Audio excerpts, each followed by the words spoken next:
This video is brought to you by our friends at Buy.jp, the service we use when we want to buy items from Japan, or bid on auctions in Japan. Signing up for Buy is as easy as watching this video. Just click the link below and make a free account, and you'll get some free money.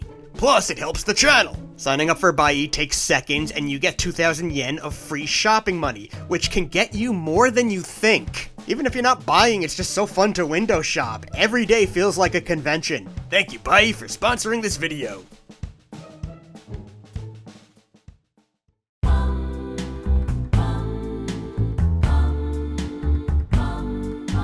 The Godzilla Valentine's Day special was a one-shot released by IDW last year in 2024.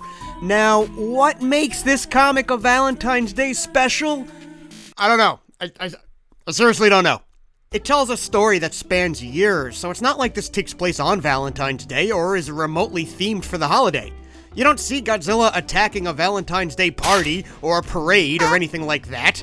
It does feature a human love story, but so what? Is every horror comic book a Halloween special? Look, I know this is a stupid hill to die on, but to me, this is just a random-ass, isolated story that could have been released any time of the year. Now, an anthology of short love stories would have been a good excuse for a Valentine's Day special, maybe, but this is one story, and it's not even much longer than an average Godzilla comic from IDW.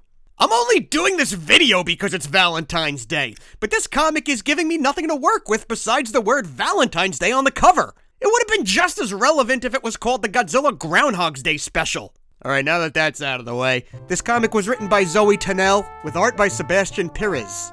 It's about a woman named Piper stuck at a dead-end data entry job when fucking Chunguszilla attacks.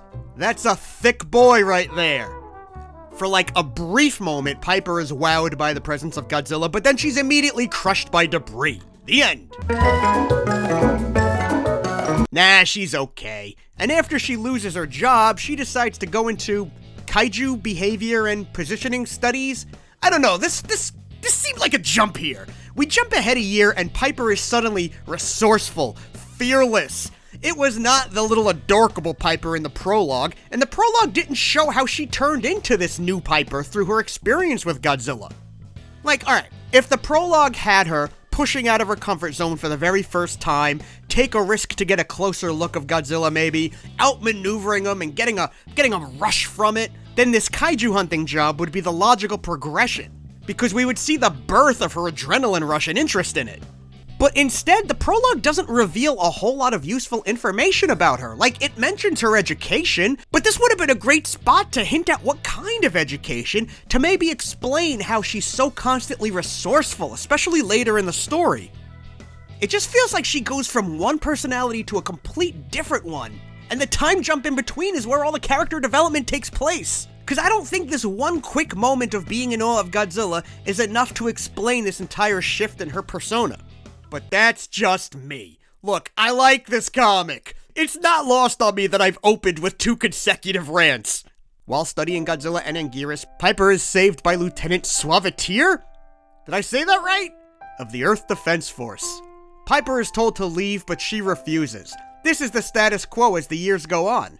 Piper runs towards the kaiju action. Rico Suave goes in and tries to detain her. Do you think they'll eventually fall in love? Well, did you see the cover of the comic?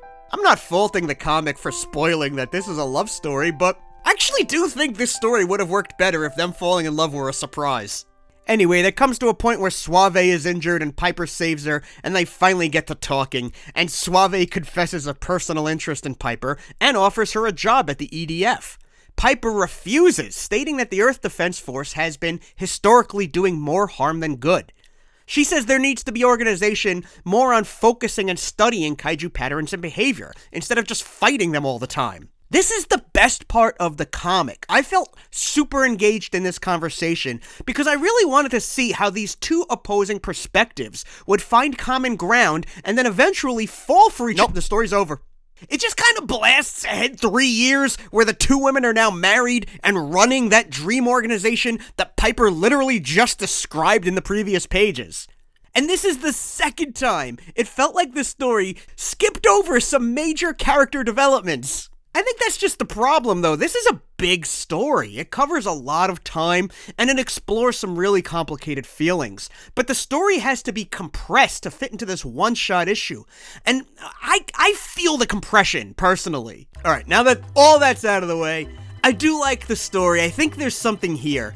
I wish it were a mini-series, or it could have actually made a really fun movie. It just needs time to better explain where these two are coming from, and how they can do what they do. This comic feels like a pitch summary for a much bigger and more exciting project, and I wish the creators got a chance to do it that way. And you know what? I'm sure they do too. Story aside, I think it's well written as far as IDW Godzilla Humans go. I think the dialogue in this book is on the stronger side. The dialogue seems more natural, occasionally it's very impactful. And by the way, this is an all-human story. The monsters are there, but they are not the plot. Anything the humans say about the monsters or the behavior is not the plot. They're not going to circle back to that. I think that's fine. I don't hold that against it. Not every story needs to be smashy, but if you disagree with what I just said, this might not be your comic. Art is a mixed bag for me. That's a matter of taste, as is always with art. I personally don't favor these fat mountain takes on Godzilla. I think they have a place and time for more gritty stories. Sometimes it's a little hard to figure out what exactly is happening, like, I guess there's a beam war here with Godzilla and Mechagodzilla, and then a spark hits a gas truck that blows up, but that's not, like, immediately clear. You kinda gotta, like, look at it for a couple of moments to pick that up. Some of the background art looks like just photography, which I don't enjoy. I'm old school. Yeah, I just have mixed feelings about this book. I like the end product. I don't love it. I have a tremendous amount of respect for what they were trying to do, and the potential in the story being told. It just doesn't feel finished. 2.5 stars!